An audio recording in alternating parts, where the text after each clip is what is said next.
So we're not only studying what are the characteristics of the person, we're studying what are the characteristics of their home and what are the characteristics of their circumstances. So nationwide, guys, I'm going to tell you right now, financial distress, if you can identify any kind of situation that has financial distress attached to it, those are going to be your highest performing leads.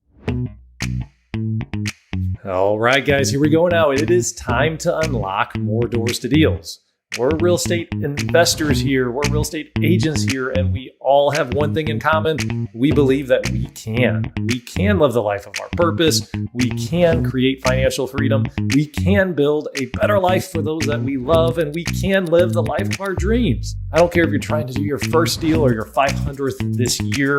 You can get to the next level, and we're here to help. Welcome to Doors to Deals. I'm your host and founder, Jim Manning. Today's episode is with Christina Krause. Christina is a direct mail and follow-up expert. The name of her company is Postal Impact. And Ryan Wessels and myself with our company, Three Doors Properties, are actually clients of hers. We use her to send out thousands of mailers every single month. And so she has a unique perspective for us because she works with so many of the big players across the nation. She's able to present us with data and insights from multiple markets that just other people don't have access to. So what a wealth of knowledge, what a blessing to have gotten her on this episode. So if you want to watch the episode, you can go to doorstodeals.com/007. Thank you so much for tuning in. And the biggest thing that I learned from this particular episode is Christina had a beautiful saying, "What's done is done, be better now." You can't live in the past. You can't change it. Just go ahead and learn from it and move on. So, all right, guys, no more talk from me. Here is the interview. All right. Hey, welcome, guys. Welcome, Three Doors Nation. So we have my buddy, Christina Krause, on the line. So you say hi, Christina. Hi, everyone. So Christina is a subject matter expert, like I like to call her, on direct mail, and you do some really cool follow-up systems for investors as well. And we're going to, Christina, if you don't mind, I have a couple quick little announcements, then we're going to get rocking and rolling with everything. So there's a vision workshop coming up that Sean McCloskey's doing. We'll be sending you guys out some information on that. It's basically creating your own business vision. This, Christina, so we work with Sean quite a bit. He's really a mentor to both of us. And like the business vision, I mean, that was one of the most important things that we got clearer on last year. Can you speak to that real quick? Absolutely. And I'm really glad that you're bringing it up. I didn't know you were going to talk about it, but if there's one thing that I know has changed my life, it is having a very specific vision for what it is that you are going to do. It has changed my life now, but frankly, I'm not going to get into my story, but I had a very, very nasty splat back when the last market turned. And by splat, I mean complete obliteration, like bankruptcy obliteration. And had I had a vision, the deal that took us down was a deal that we didn't need to do. There was no reason for us to do it. And we didn't do it out of greed either. It was just opportunity. But because we didn't have a vision for what we wanted for our lives, we didn't have a defined stopping point. There was never this point where we were like, why would we do another deal? Why would we take that kind of risk? We have everything that we need. And had we had a business vision or a life vision, in this case, we needed both. Honestly, we would never have done that deal that took us down. So I cannot speak more highly to Sean's ability to pull out of you what it is that you're actually after. I also think it's currently the reason why it's changed my business is I think it's very powerful to state what it is that you want, even if it seems like this big audacious goal, because I think there's an incredible amount of power to knowing where you're going. And once you speak it and once you have it in your mind, your body and everything around you figures out how to come up under that and support it. So if you guys have an opportunity to go to any kind of vision setting workshop or anything like that, I promise you, if you will go into it with everything, it will change your life and it will change your business. I cannot speak. Yeah, so so he's doing like a free workshop, and we'll email you out a link to be able to do that. I completely agree. And the other thing, guys, too, is as your business grows and you start bringing on team members, getting people aligned into where the vision is and where you're going is critically important because your people want to know where you're going. They want to help you get there. But if you can't articulate to them where you're going, you kind of have this like hot mess, this chaos. So it's next level stuff, guys. Okay. So Christina, so I actually, can we talk? I mean, you just kind of cued something in as far as like your splat story. Yeah. Would you mind sharing a little bit more on that? Because like you just, my curiosity is off the hook with that now. Yeah. I don't Yeah. even. Do you mind kind Not at all. And of? I'll start with like a very, very limited view of like my history as a real estate investor. But I've been an active real estate investor since 1999. So I've been around a block. And when we first got started, we got started in rentals. We quickly moved to wholesaling, flipping, actually probably more flipping than wholesaling. Wholesaling wasn't a thing back in the day. It was more just buy, fix up, sell. At the height of what we were doing, we had about 280 of our own doors, as well as, I mean, I've done been involved in thousands of wholesales and flips throughout the course of my career. And frankly, in 1999, when we got started, we were in a down market and didn't know it, which worked to our advantage because we were buying low. And it felt at that time like everything we touched turned to gold, if I'm being honest. Like we were working really hard, but it wasn't a grind. This wasn't like this big thing back then. We just knew that we always wanted to do it. So come, 2005-ish, right around that range, we were presented with, and by the way, we did that. We not only did we have about 280 doors of our own, but we managed another 400 doors or so for other real estate investors and had a really lucrative turnkey business kind of going at that time. We had an opportunity to buy an apartment complex. It was an 80-unit apartment complex, which we decided would be a fabulous idea for us to get rid of all of the tenants. It was a struggling complex, and condo this apartment complex off and sell the condos. So it felt to us like it was a very natural progression. It didn't seem like it was that big of a deal. We were able to get the funding. Everything made perfect sense on paper. We took it through the process of getting all of the apartments individually parceled so that we could sell them off. And right around the time that happened, we had the spectacular tightening of the wheels and the crash. And frankly, one of the first things that went away during that time was condo financing for any apartment or any complex that was not more than 50% owner occupied. That, in a nutshell, is our story. When we went to sell, people couldn't get financing, so we couldn't sell them. We bought it, and this was our big, big, big mistake. We bought it for the potential of what it could have made us. All right. So we didn't buy it for what it was worth at the time. And that is one of the things that I stress to people all the time. Don't buy for potential. Don't buy based on future value. Buy for what it is worth today. Buy for the value that it is today. Because had we done that, we could have just stutter-stepped a little. It would have been very painful. We probably would have lost the millions of dollars that we had in our savings and things like that to get everything back up and running. But at least it wouldn't have taken us down. We could have sustained it as an apartment complex. The problem was we owed so much money on it because of how we bought it that even had we been able to get it up and running, it just wouldn't have sustained itself. That said, we were stubborn. We were like, no, we have integrity. We're going to see this through. We essentially wiped ourselves out trying to just keep that whole thing afloat.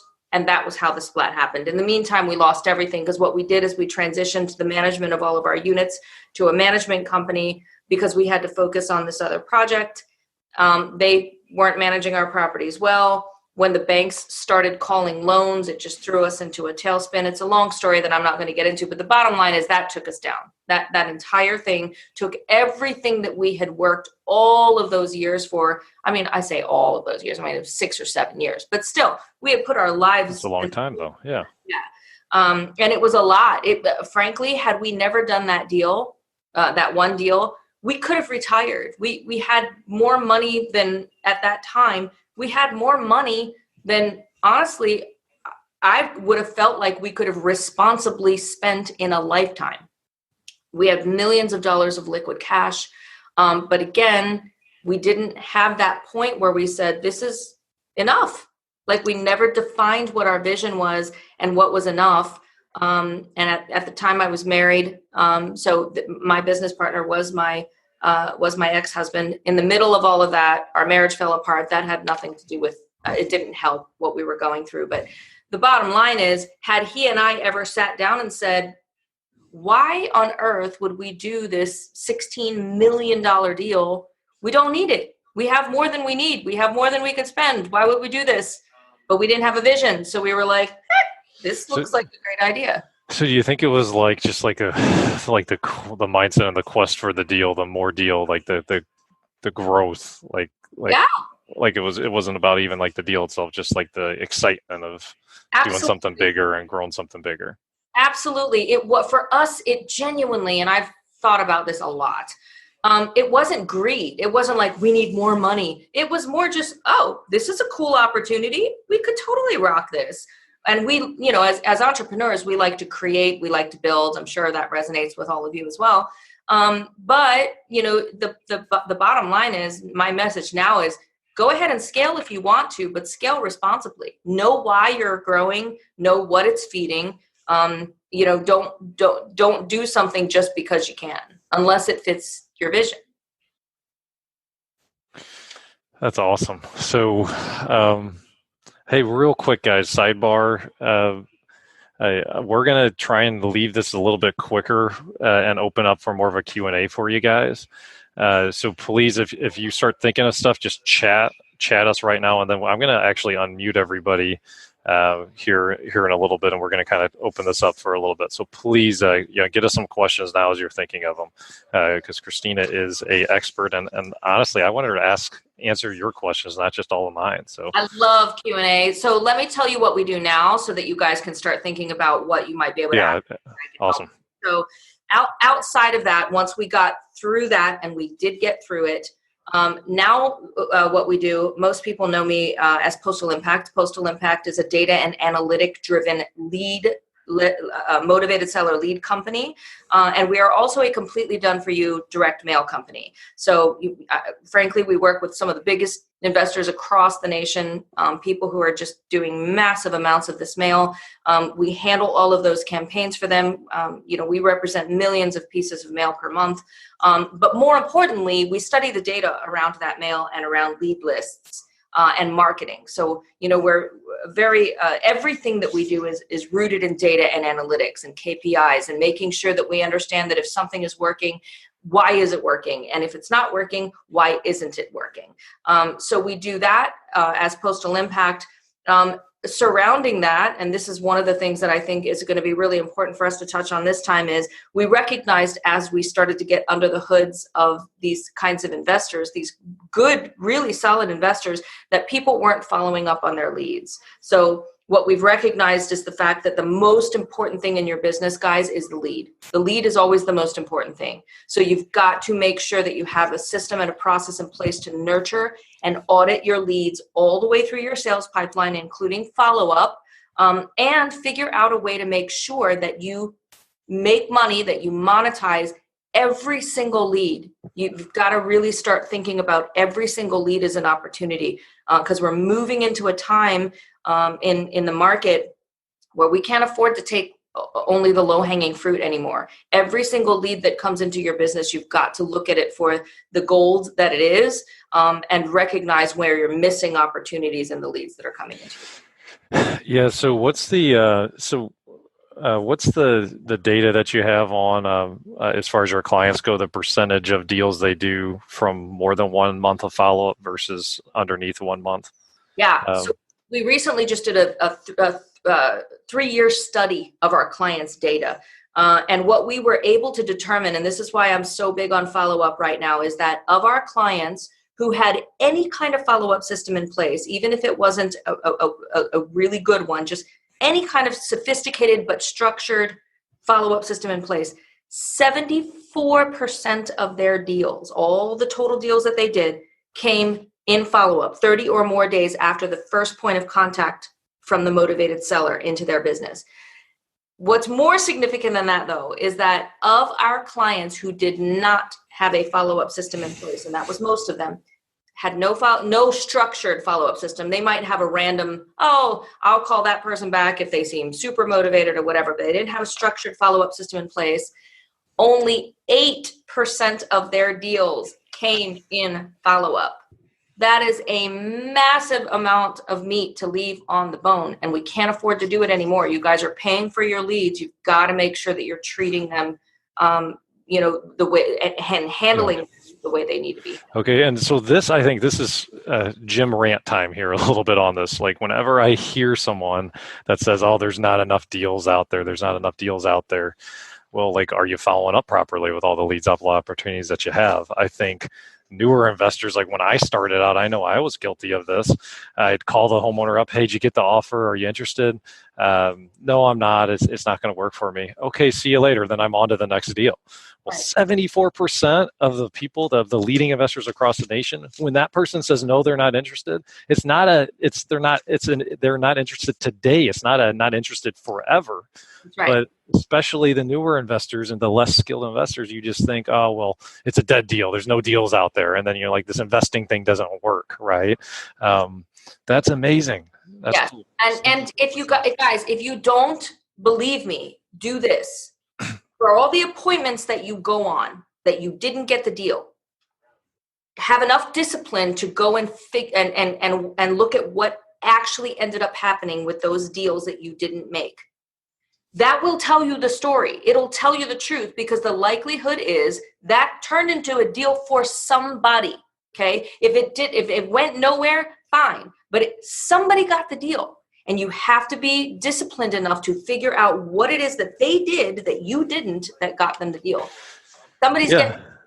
Yeah, and then oftentimes it's really just the rapport, the relationship, and right person, right time. Just being there when they're ready when the timing's right and their motivation level spiked for whatever reason.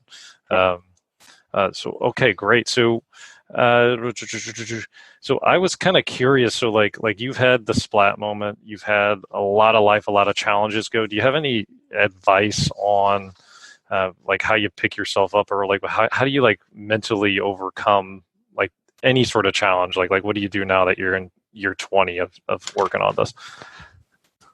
That's really good. I think it comes down to self-awareness, honestly. And I think it is the ability to assess honestly where your strengths and your weaknesses are. And I think that for me, what changed my business exponentially as entrepreneurs, one of the most amazing things about us is that we can do anything. Okay. But that doesn't mean we can do everything. And that's what when I fail, it's when I'm trying to do everything instead of being self-aware enough to go, this is what I am a genius at. This is what I'm really good at.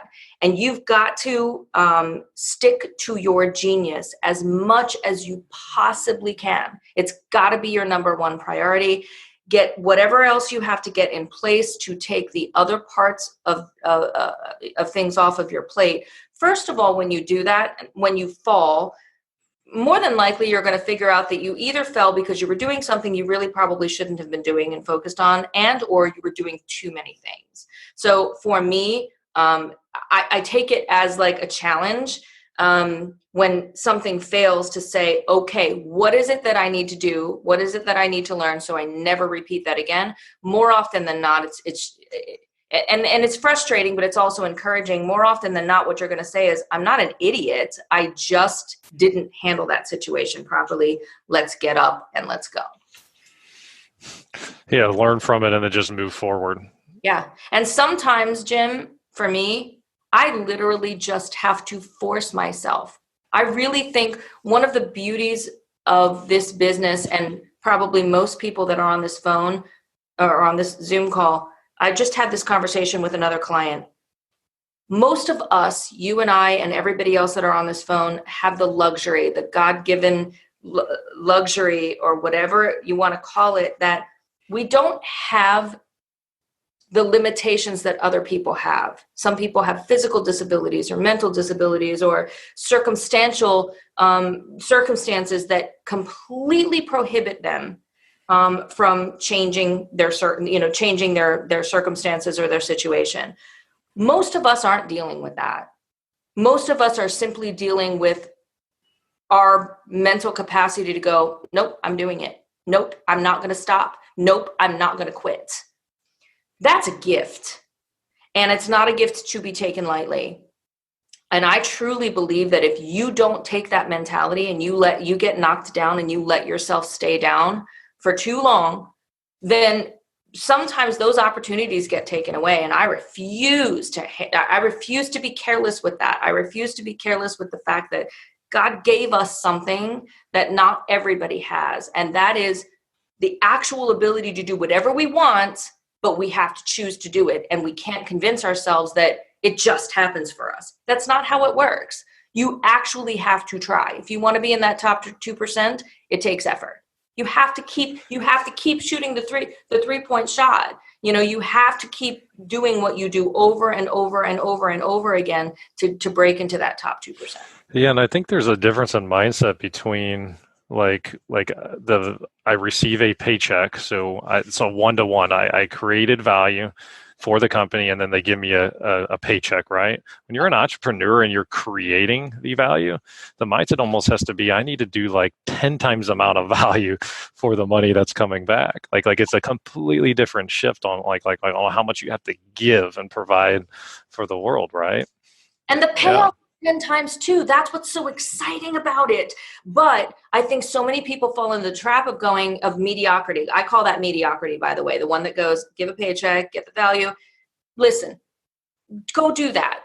Most of us on this call give a decent effort and still be at the top of mediocrity. And if you're satisfied with that, that's fine with me. But if you want to break into that top 2%, it takes a massive amount of effort, and the payoff is massive as well. But just the fact that you're on this phone and connected to a community like this puts you above 98% of the other investors that are out there. Already you have a massive advantage, but you have to take advantage of it or you just waste it. Absolutely. So, hey, one last question on the challenges, because I'm really curious on this. One of the things that I struggle with when I've had challenges is carrying that baggage, even if it's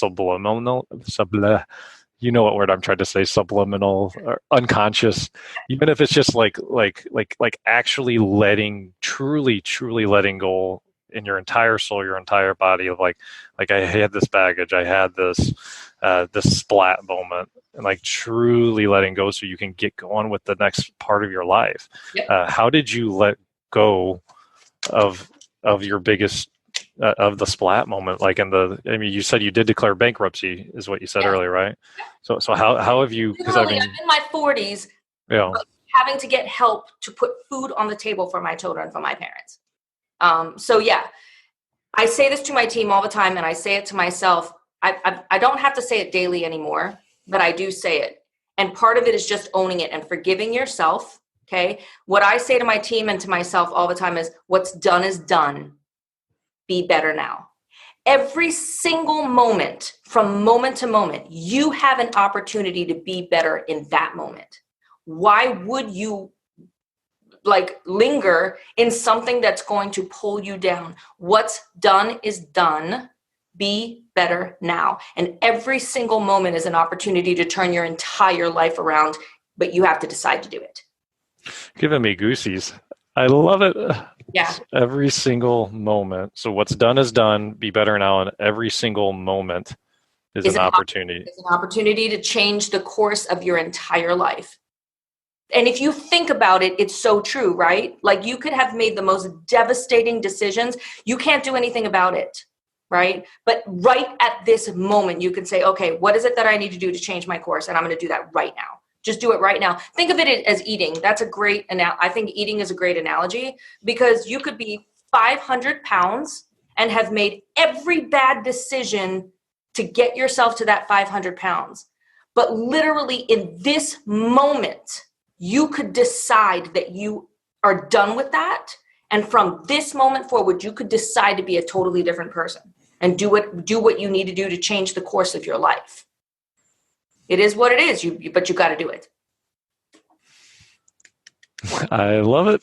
Okay, so direct mail, and guys, hey, we're getting ready to open it up. I really want you guys to ask her questions. Okay, so if you have any, chat them on, and we're gonna open up and unmute you too. I did have so what do you think the key components of direct mail are? Just as far as some X's and O's. Let's get into that a little bit. I'm going to say some really obvious things, but they have to be said. You have to be methodical and consistent if you're going to get into direct mail. And also, in my opinion, no, that's not true. I can prove to you that if you're going to do one mailer or two mailers and you're not going to be consistent about it, just pick something else. I'm not saying don't be an idiot. And if you know you're not going to do it and you're not going to drip it, because historically, the fifth or the sixth drip touch of a lead with direct mail tends to be your most where the money starts to kick in. Okay, so I'm not saying you cannot have success sending one or two mailers. What I'm saying is if you're in this for the long haul and you want to deploy direct mail marketing as a major strategy in your marketing strategy, you've got to be committed to consistently and methodically dripping that and dripping it multiple times. I have some clients who are on their 22nd drip, but you have to watch the data, right? And you have to say, like, you just have to watch it. I'm not saying drip it 22 times. I'm saying watch how your drop off is. And if you're tracking your response rates and you're tracking that kind of thing, you'll see when that diminishing, you'll see when the diminishing returns kick in. But you don't do it willy-nilly, you know what I mean? And don't do direct mail if you're not committed to dripping the leads that you have, with the exception of some leads. Like, obviously, stuff that's going to share sale, you're not going to drip that 6 or 7 times because you know that there's a really limited lifespan to that. But if you're mailing equity or financial distress or absentee, that stuff needs to be dripped and dripped and dripped and dripped and dripped for you to really maximize Do you have like a minimum amount of like postcards that you think people should be sending out? I would say in that 6 to 8 range is what you really kind of need to mentally commit yourself to, because that's where the magic typically tends to kick in. So 6 to 8 range. Make sure you're following up on the leads, because that's going to be hard to make an ROI, right? And then, like, as far as like the size of your list, like is there like a minimum on the size of the list that you think you have to send out? Hey guys, just wanted to let you know that we're launching a free Facebook group to continue the conversation about this episode or really anything and everything else that's on your mind. We're calling it Doors to Deals, and we'll have access to the to the Facebook group on our website, doorstodeals.com. You can also find it on Facebook as well. Doors to Deals is the name of the Facebook group. So if you want to continue the conversation, connect and meet people and help us launch this thing, please join the group. I'd love to have you on it, and look forward to kind of seeing you online on Facebook. Thanks, guys. Like, as far as like the size of your list, like is there like a minimum on the size of the list that you think you have to send out? No, that's a tough question, because for us, we have to send. We won't send any less than 7,500, and it could be different lists. But that's because we're studying data, and we want to look at the global. You know, we need enough data to be able to trust the feedback. I have absolutely seen people send out a couple thousand pieces, or 1,000 or a couple thousand pieces, and get success with that. What I would say is, if you're going to send that small of an amount of leads, make sure that try to get your hands on a specialty lead list instead of a broad list. I don't like to see people dripping 1,000 or 2,000 leads when all they're doing is mailing people that have equity in their home. There needs to be some other motivating factor that makes you say, I want to mail this list. And then if you're going to mail a list that small, guys, this is fire. Mailing and then retargeting it in some other way is absolutely critical, especially when you're dealing with a smaller list. So mail it, and then a week later, call it and say, hey, just following up on a letter that we sent to you. We wanted to see if you have a home to sell. How easy is that? Like, it makes outbound calling really easy, because you've warmed it up now. Now this is not a true cold call. It's kind of a warm call because, hey, I'm just following up on a letter that we sent. I'm not sure if you received it, but we're buying homes in your area, and I wanted to see if you have a home that we need to sell. So I was going to call you to ask you this question, but I might as well ask you now since I have you. We're working with like a new social media, kind of like a Facebook ads type of vendor. Have you had any other clients, like, so if you mail it, you call it, you had any other clients try and integrate with like some social media ads, the data? Do you know if that's working for them? Absolutely. So first of all, what you do need to know about Facebook, and I'll tell you this right now, Facebook is, unless you're retargeting, because you can retarget your lead list. If you skip it, you can retarget it on Facebook. Because you've got a name and you've got a phone number. Ideally, if you have a good phone number, you might not always get the right person, but there's a segment of your list where you're going to get the right person. So I absolutely suggest that.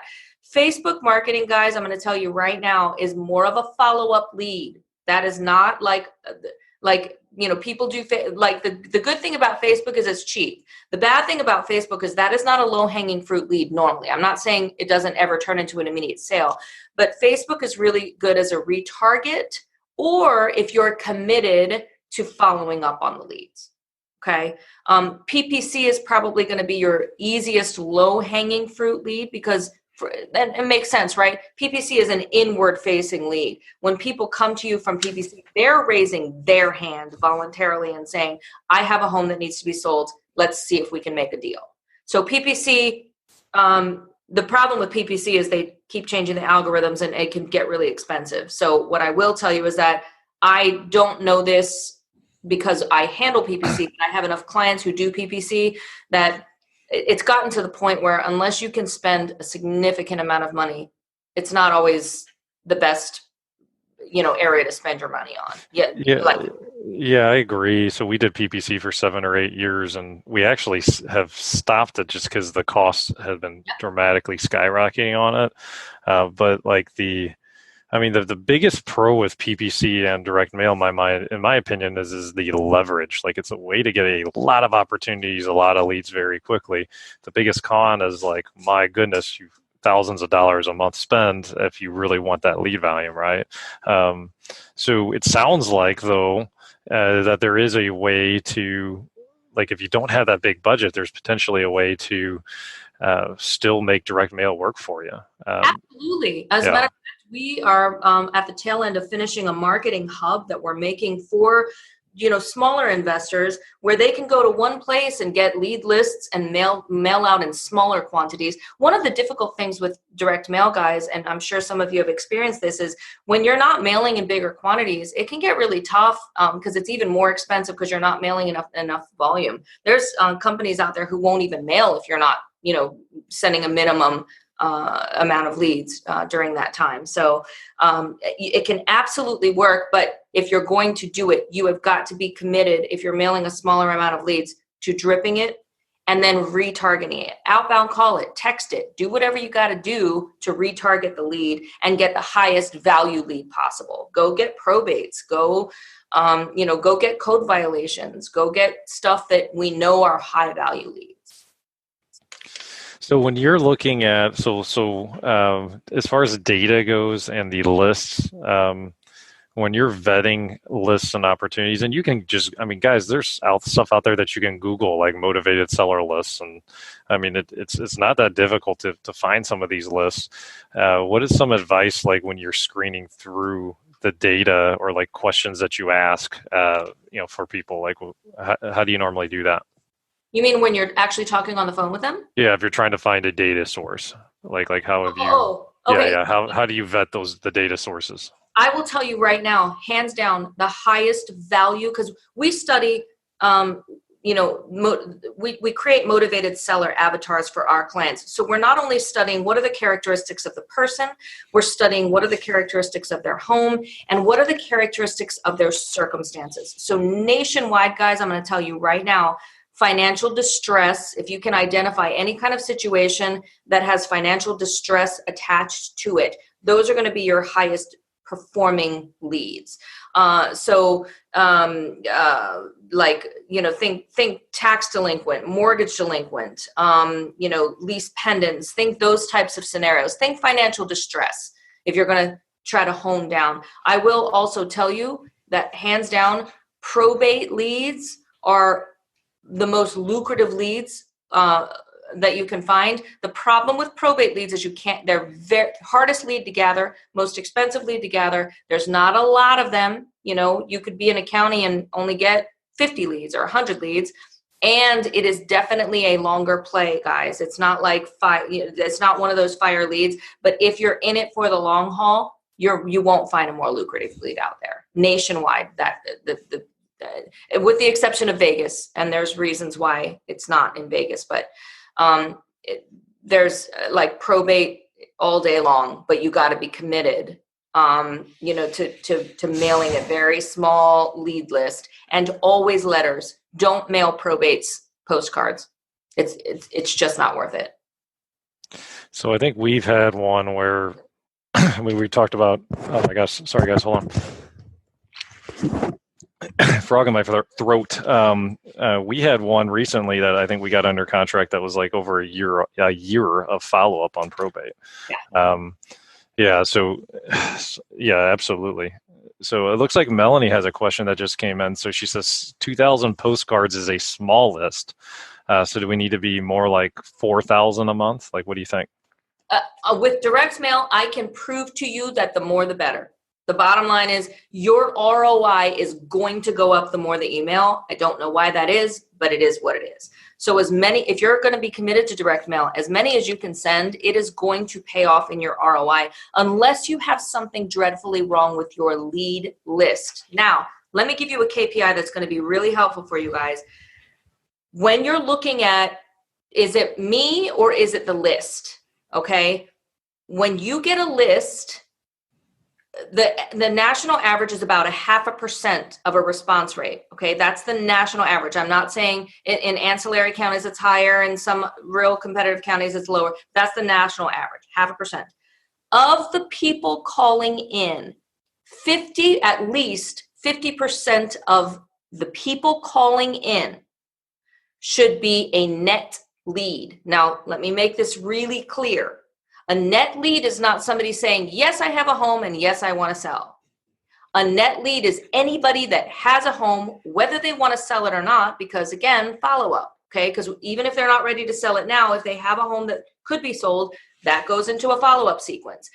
The opt-outs, okay, are only people that say, take me off your list, don't ever call me again, and you want to do that, guys, do it. I think it is well worth, we have data to prove this, because we have tons of people that used to say, we just don't take them off the list.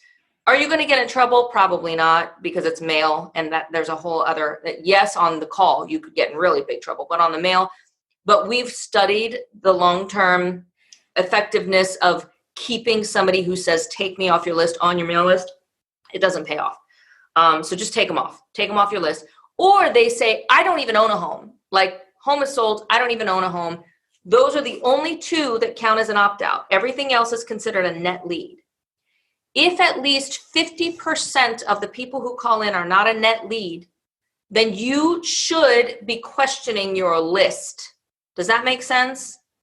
So at least 50% of the people that call should be a net lead, or you have a right to go back to your list and say, I wonder if this list, if something's wrong, I wonder if this is not a quality list. So real quick, just kind of devil's advocate on that. So what if you just have a real shitty like postcard that you sent out?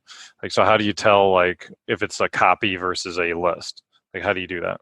So I'm talking about the people that actually call in. If your response rate is really low, that's when you should potentially start to question your. Okay, sweet. Okay, so that's where I wasn't following you. So response rate is really where you're measuring your copy, the copy or the content of the letter or the postcard. Okay. Yep. And it doesn't mean that something is wrong, but you should question it. So what we are finding right now, guys, that gets you the highest response rate is simplicity. Okay. I'm not saying for those of you that are sending very verbose postcards and it's working for you, keep doing it. I'm not telling you to stop doing something that is not working for you, because I have clients who do it. But I'm saying when I take, the national averages and the global economy of shared data, the postcards that are getting the highest response rates right now are the ones that have simple, clear messages. Yeah, and that makes sense because if it's this big long letter or that's blocky, like the human brain is thinking survive or thrive. Yeah. And at all times, and you're trying to conserve energy. So if you're thinking, oh my God, I'm going to consume a ton of calories just to read this letter. This is way too much effort. This isn't going to help me survive and thrive. Just gone, just out the window. Websites, guys, don't get overly verbose on your websites. It right now, and that will probably shift. Honestly, a year from now, we could be going, man, people really want to consume content. Okay, well then we'll figure that out. Yeah, then you got to figure it out and just stay on in tune with it. So hey, if you guys, a website resource, by the way, Joe McCall actually connected me with this. Is Donald Miller has a 5-minute website makeover. It's like a free course that you can take, and it is absolutely fantastic. It only takes about 10 or 20 minutes to get through his videos and tutorials, but it's a really clean way to lay out a simple message for your website.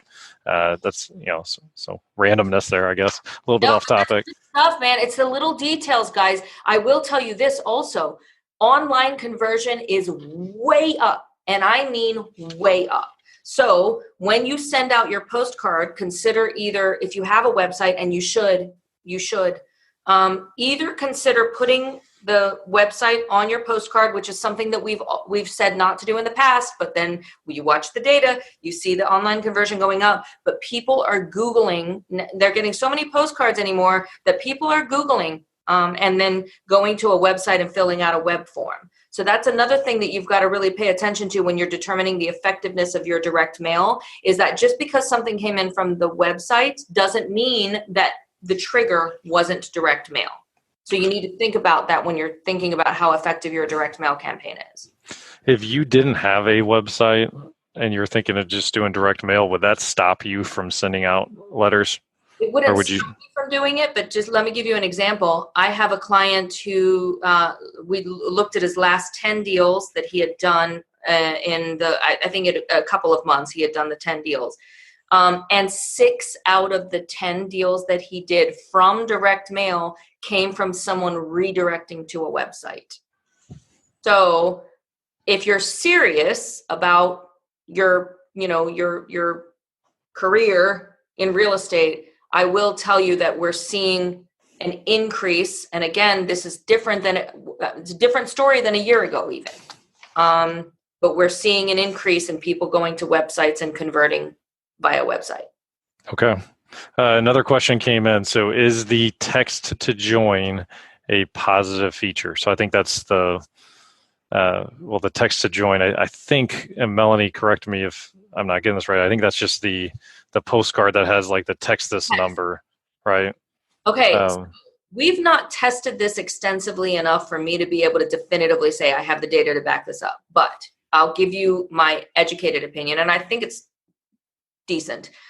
Most of your motivated sellers are going to be older. Okay, especially if you're an equity type of, if you're a wholesaler or a flipper that tends to target higher equity properties, what you're going to find if you study your deals, and you should be, guys, you should be at what you're converting. So look at your deals, look at the people who are contacting you, go find out how old they are. Okay. And if you're finding that the demographic of people that are responding to you or that you're getting your contracts from are 65 and older, let's say, okay, that's just an example. Okay. I'm going to tell you right now, I was just with my parents last night for our family night, and I wanted to scream because literally they can barely work their cell phones. And I promise you, they ain't texting nobody voluntarily. So just use logic to think about stuff like that. Do I think text to join could work? Sure. But think about the kind of list that you're targeting and what your seller would look like. And in fact, I just had a client that gave it to me. The word text must have appeared on that postcard 8 times. In fact, I would have thought that that was really the only way to contact him. I did not like that, especially given the lists that he was targeting, because if I were 65, well, frankly, even now at 45, if all I saw was text and that's not my mode of communication, that postcard would have gone. So that's not what I do. Yeah, and I mean, as far as like my opinion on it, so Melanie kind of added to it, text VSHZ for a cash offer. Historically, in our careers, like everything that we've ever done marketing, when we get someone to pick up the phone and call us and have a conversation as a human, that is where the money is. One of the biggest mistakes that I have ever made in my investing career was outsourcing so we call it the inside sales agent role, but outsourcing the person that picks up the phone to offshore people that didn't know how to properly handle the call. So we're really fortunate that we have Eric now, who is phenomenal. He's better on the phone than I am, right? And so that's a strength now, but I think other investors do that too. You think, oh, I'm getting all these calls and half of them are opt-outs. You know, hey, I'm feeling all these calls. This is a waste of my time. I need to outsource this because I need to spend time on other things. That should be one of the last things that you outsource, because that is where the money's at. So I get it that it's not fun, but like when we outsourced it too quick and we did it poorly, and that has cost us hundreds of thousands of dollars, that one mistake right there. So yeah, just remember that's somebody's first impression. They're already skeptical. 90% of the people that are calling in are like, is this a scam? Is this for real? What is this? And then I'm not saying it can't be done. I have clients who do it. I'm just saying in an ideal world, that is the most critical role for you not to have, not to outsource. You can outsource the outbound call on the follow-up, all because now you've already established the rapport. So then it becomes much less important that a very specific person is making the contact, right? But that first point of contact, somebody is already skeptical. So if you give them all the more reason to be skeptical, lost opportunity. Yeah, and then they're expensive too. You know, you're paying a lot of money for that phone to ring, and it's hard to get. I mean, to get someone that will answer it as well or better than you, it's one of the hardest things to do. And especially because they're not the one paying the $100-$200, whatever it is for one of those leads, right? You are, so you're going to be really motivated to take care of it. So, okay.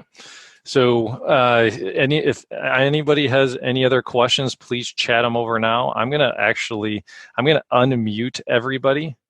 And because I know some of you are actually on your cell phones. If for some reason you guys are in a place that's loud, I'm going to mute you again. So I reserve the right to do that.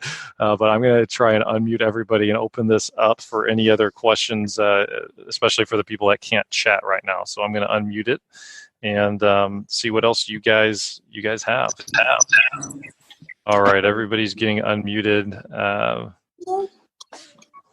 Terry, I think Terry, you kind of raised your hand. It looks like. Do you want to start? Yes, I will start. My question is on the drips, the 6 to 8 drips we should do. Should our mailings look similar so the person knows that we're the same person reaching out in any way, like using the same color, the same font, just something similar to make us stand out that we're being consistent? Would that make a difference? I like continuity for postcards. I like mixing it up with letters. Does that make sense? So when when we do our letters, we make sure that we mix up colors and handwriters and all that kind of thing because it's too recognizable. But for some reason with a postcard, the consistency, I'm not saying you can't change it, but in some ways you're starting over a little if you change your creative. If your response rate is totally for more than a couple of months, you might want to change it up. But other than that, I like consistency of the creative. Thank you. Yeah. All right. What is the name of your company? Came through on the chat from Jimmy. Our company, the marketing side is Postal Impact, and you can learn about us at postalimpact.com. And then on the virtual lead manager side, it's virtualleadmanagers.com. So actually, why don't we talk to us a little bit more on that? Because I mean, we hit on how important follow-up is, but we haven't really talked about that is one. That was the other thing I wanted to hit on. So from like a system standpoint and like a personnel, like what do you recommend there, Christina? Yep. So you really have got to, I mean, at the end of the day, we started the company Virtual Lead Managers for our marketing clients because we recognized the fact that we could say to them what we wanted. Guys, you've got to be following up on these leads. And nobody was arguing, oh, look at that face.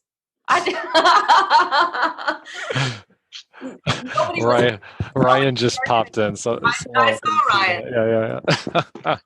Nobody was arguing with us, but nobody was doing it. And this goes back to something that you said about failed. I think you need to trust yourself. If you know you should be doing something, but if you look back on your history and you haven't done it and you know you should, that is when you go, that needs to be outsourced. Trust yourself. Be self-aware enough to trust yourself. So what we began to do is we started to pre-screen and pre-train overseas VAs for our clients to nurture and audit leads through the system and run follow-up sequences on leads. So, lead comes through and we have a very specific system in place to follow up on that lead. Guys, another area of huge missed opportunity is missing phone calls. And not calling those calls right back as soon as you can. We train our lead managers to do that. But, you got to pick that phone up. And if you missed a call or if a call abandoned, you've got to call that back, that person back. So I have a study that I read that I think it's 400% more likely to convert a opportunity to a deal if you pick it up or call it back within 2 minutes. Yeah. 400%, guys. Yeah. That's nuts. It's crazy. And I can give you more stats than that can justify that all day long.